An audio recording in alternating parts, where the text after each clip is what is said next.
장 마감 잘 하셨나요? 오늘 보면 코스피하고 코스닥하고 많이 올랐잖아요. 특히 코스닥 5% 거의 왔죠. 신나게 지금 올랐는데 보세요. 이렇게 많이 올랐을 때 거의 처음에 시작하자마자부터 올려가지고 거의 천천히 능선을 그리다시피 아주 천천히 이렇게 올린 상태예요. 작정하고 올렸다는 거죠. 자, 그러면 코스닥 먼저 볼게요. 자, 코스닥 보시면 요런 식이죠. 지금 흐름을 보시면 여기서 이렇게 내려 먹었다가 여기서 완전 급락을 주고 여기서 지금 갭까지 올리면서 이만큼 올렸어요. 그쵸? 보이죠? 엄청 많이 올린 거예요. 진짜 어마어마하게 올린 건데 여기에 여기 이제 개별 종목마다 간 거는 정말 잘 갔을 거고, 그게 아닌 것들은 그냥 비슷한 상황이었을 수도 있고, 아니면 도리어 하락하는 것도 간혹 있었을 거예요.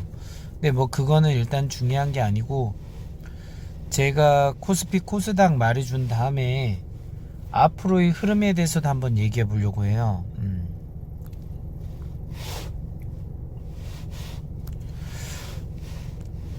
자, 코스피 같은 경우에도 보면은요, 지금 오늘 갭 상승 똑같았죠.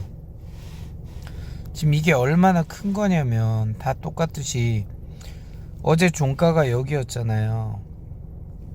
근데 이만큼을 갭으로 띄우고 시작한 거예요. 그러니까 얼마나 큰 거예요. 그쵸? 이게 되게 큰 양이라는 거죠. 작정하고 띄운 거예요.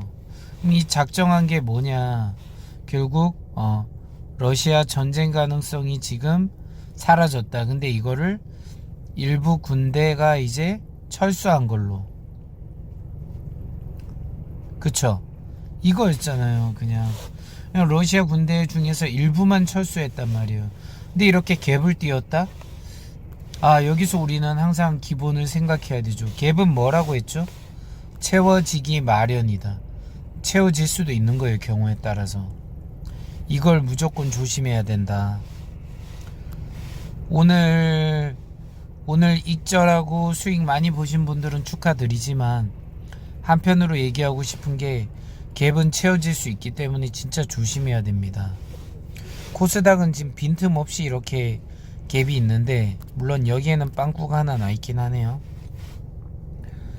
여기 구간이 지금 비어 있긴 하네요. 그쵸? 자, 그럼 코스피 코스닥 이제 해결이 됐고, 사실 이게 이렇게 오를 거라고 예상했던 거는 그냥 간단합니다. 다우하고 나스닥이 올랐기 때문이죠. 그쵸? 다우하고 나스닥이 올랐기 때문에 그것 때문에 이렇게 된 거예요. 다른 이유가 없었어요. 나스닥 보세요. 이렇게 갭 상승했죠. 이만큼. 자, 그리고 다우도 볼게요.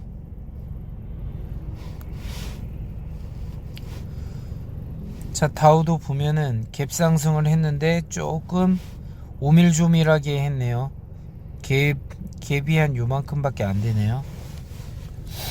자, 그럼 우리가 이제 번외적인 얘기를 알아야 돼요. 자, 오늘 일은 축하해야 돼요. 자, 박수. 축하해야 되는 거 맞는데, 제가 이제 드리고 싶은 건 국장부터 미장까지 다 포함이에요. 자, 국장 코스피 볼게요. 자, 압축해서 보세요. 지금 이게 어떤 흐름으로 가고 있는지 보이시나요?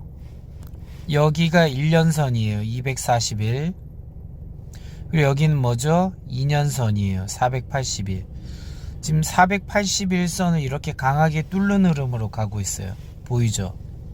1년선은 이미 여기서 뚫렸고 3000대가 뚫렸고 지금 여기 2700대가 뚫리려고 하고 있어요. 그쵸? 그럼 2700대가 만약에 뚫리면 어떻게 되느냐? 그 다음은 여기 보이시죠? 3년선과 3년선 맞죠?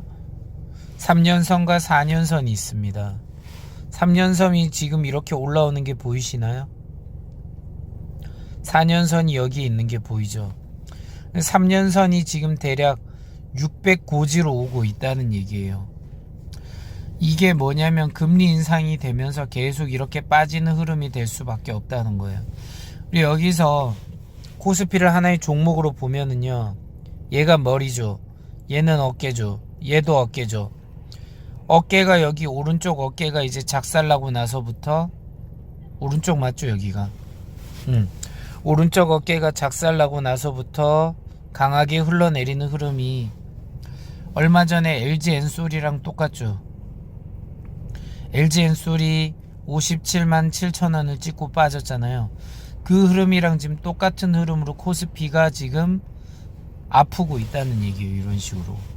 그래서 중요한 거는 이 2년선을 지켜줘야 되는데, 앞으로 이제 3월달이 되면 당연히 금리 인상에 대해서 더 크게 반영이 될 겁니다. 그럼 이 부분에 대해서 리스크가 올 거라는 거죠. 자, 그래서 코스피는 끝났고, 자, 이제 코스닥을 할게요. 자, 코스닥 같은 경우에도 보면은 오래전에 이미 박살이 났죠. 오래전에 여기 보시면 긴 파동을 그리면서 여기서 벌써 문제가 생겼어요. 그쵸? 그리고 2년선도 문제가 생겼죠. 지금 3년선이 얼마 안 남았어요. 그쵸? 똑같은 흐름입니다. 자, 이 장기 이평선이 얼마나 중요하냐면, 이 장기 이평선이 무너지면 더 큰 개별 종목의 하락을 이끌기 때문에 무서운 거예요. 지금 때려 죽여도 여기를 지켜야 되는데, 흐름을 보시면 이게 안 떨어질 흐름이 아니란 거 보이시죠? 그쵸? 이렇게 떨어지면서 앞으로 코스닥에는 뭐가 이제 뜰 거냐? 바이오주가 다시 뜰 겁니다. 제 생각입니다. 그래서 바이오주에 대해서 공부할 시간을 제가 집중 강의를 하려고 생각 중입니다. 지금 바이오는 특징을 아시죠? 형체가 이제 실적이 별로 기반이 안 돼 있기 때문에 하루 올랐다가 하루 바로 급락을 할 수 있는 이런 종목이 많아요. 근데 바꿔 얘기해서 우리가 관심 없을 때 미리미리 잘 접근해서 사놓으면 여기에 대한 파동에 대해서 스트레스 안 받을 수 있다는 거죠. 자, 그래서 코스닥은 이런 흐름이라는 거 알아두시고, 자, 그러면 국장의 흐름은 앞으로 떨어질 수 있다. 그래서 제가 계속 말했던 게 뭐냐면은 바로 현금 보유를 해야 된다. 현금 보유를 하는 이유가 사실 뭐냐면은, 어떤 종목이 여기서 이만큼 빠졌어요. 이때 물을 타는 게 아니고 더 빠졌어요. 더 빠져서 정말 바닥이 될 때, 이때 물을 타야 한 이 정도 온다고요. 그래서 반동을 이용해서 빠져나가면서 수익을 먹을 수 있다는 거예요. 그래서 부자들은 작년부터 계속 현금화를 한다고 했죠. 그 현금화를 하는 이유가 뭐냐면, 결국 241선이 무너진 시점부터 부자들은 현금을 준비했을 겁니다. 비중을 줄인다는 거죠. 소위 말해서 현금을 준비할 수 없었다면 지금 가지고 있던 종목들을 일부 익절을 통해 가지고, 아니면 뭐 손절을 통해서 현금을 보유하는 거죠. 이 현금을 가지고 있으면은 자산 시장이 녹는 거에 대해서 되게 능동적으로 대처할 수 있어요. 근데 현금이 없다 그러면 고점에, 아니면 내가 물린 곳에서 더 파지더라도 어쩔 수 없이 견디는 수밖에 없습니다. 견디다 보면 언젠가 다시 기회는 오겠지만, 시간이 걸린 만큼 제일 중요한 건 뭐냐면, 아래 바닥에서 샀을 때 수익률이 극대화되는데, 내가 물려있는 데서 회복이 되면 기간이 길어지면 그냥 본전 탈출할 확률이 높기 때문이죠. 그쵸? 그래서 이런 일이 없으려면 미리미리 현금을 준비해야 되는 겁니다. 근데 이런 부분에 대해서 제가 수없이 많이 유튜브를 봤는데, 현금을 왜 준비해야 되는지 명확하게 말을 안 해줬어요. 그냥 항상 다 아는 얘기가 똑같은 얘기, 본질을 안 알려준 거죠.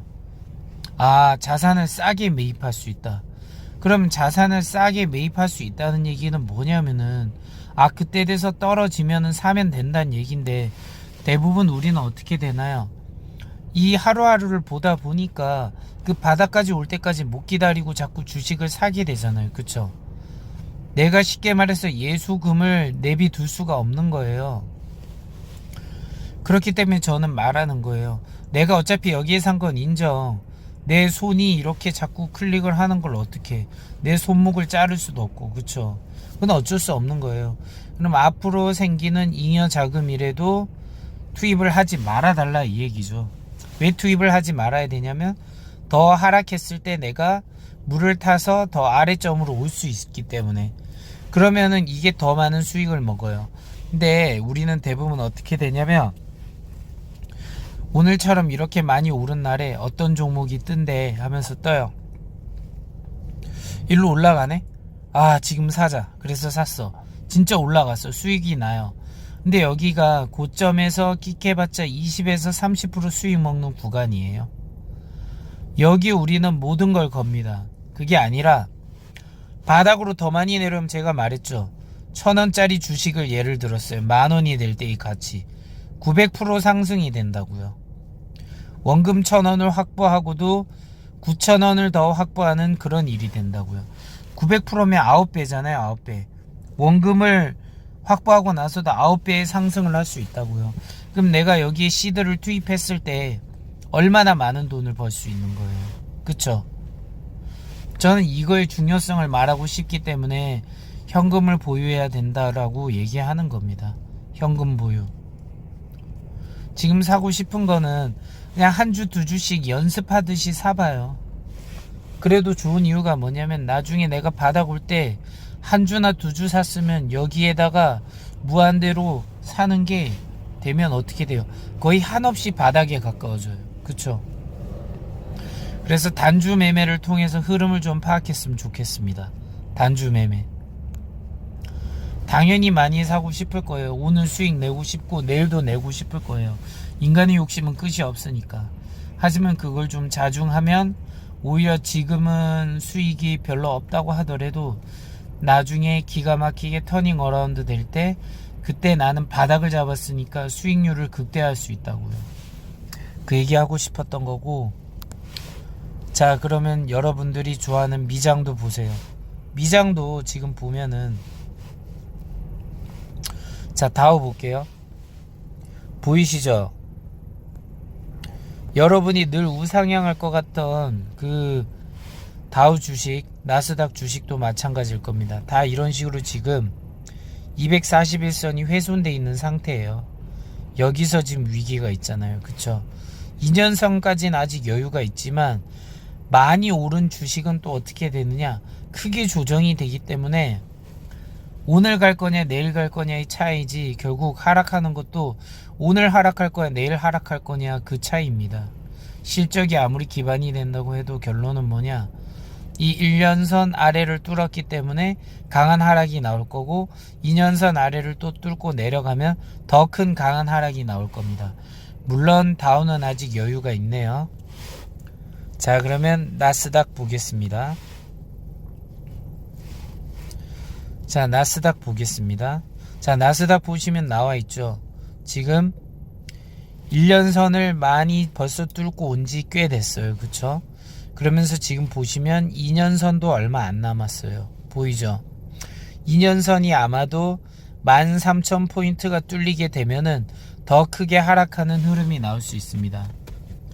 이렇게 되는데도 여러분은 장기적 우상향이라고 안심할 겁니까? 다우나 나스닥이나 조심해야 되는 건 매 한 가지입니다. 국장이나 미장이나 차이가 없다고 말하는 겁니다.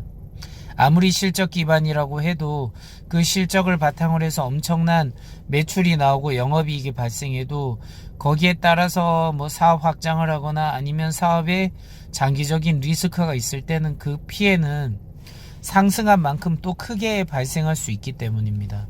그런 걸 같이 동시에 생각해야 돼요. 제가 지금 뭐 고춧가루 뿌리려고 찬물 뿌리려고 이렇게 한 건 아니고요.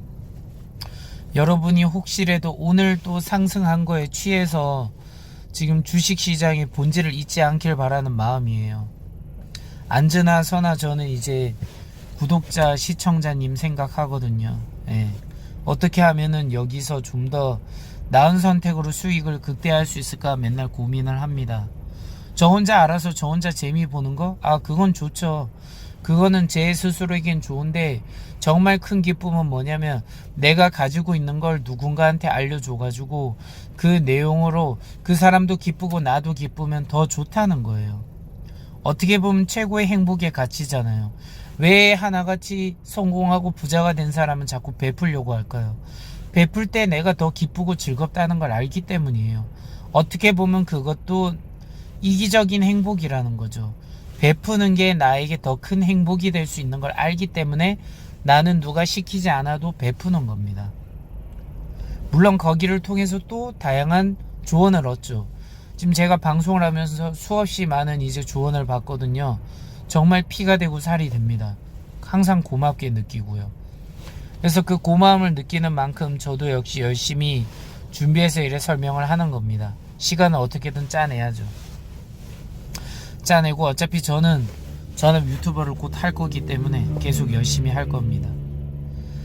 앞으로도 수익을 잘 낼 수 있게 잘 분석을 해서 한번 여러분들도 수익을 잘 내고 계좌가 이렇게 자꾸 우상향하는 그런 상황을 만들어 봐요. 근데 오늘 핵심은 이제 뭐냐면 장이 오늘 좀 좋아졌다 해가지고 마음 편안하게 있지 말고 지금은 어쨌든 간에 금리 인상과 전쟁 리스크가 해지되지 않았어요. 저는. 그리고 긴축도 전혀 해지되지 않은 상태고, 근데 제가 말했죠. 스태그플레이션에 대한 걱정도 해야 된다. 스태그플레이션. 어인지 아인지 헷갈리네요. 아무튼 스태그플레이션도 조심해야 돼요.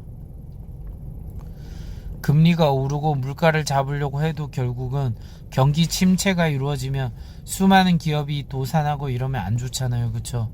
그럼 그게 또 우리에게 영향을 줄 거고, 이걸 조심해야 됩니다. 아무튼 종합적인 얘기 다 끝냈습니다. 구독과 좋아요, 알림 설정은 사랑입니다. 아직도 이 세 가지 하기 제일 어렵네요. 안녕히 계세요.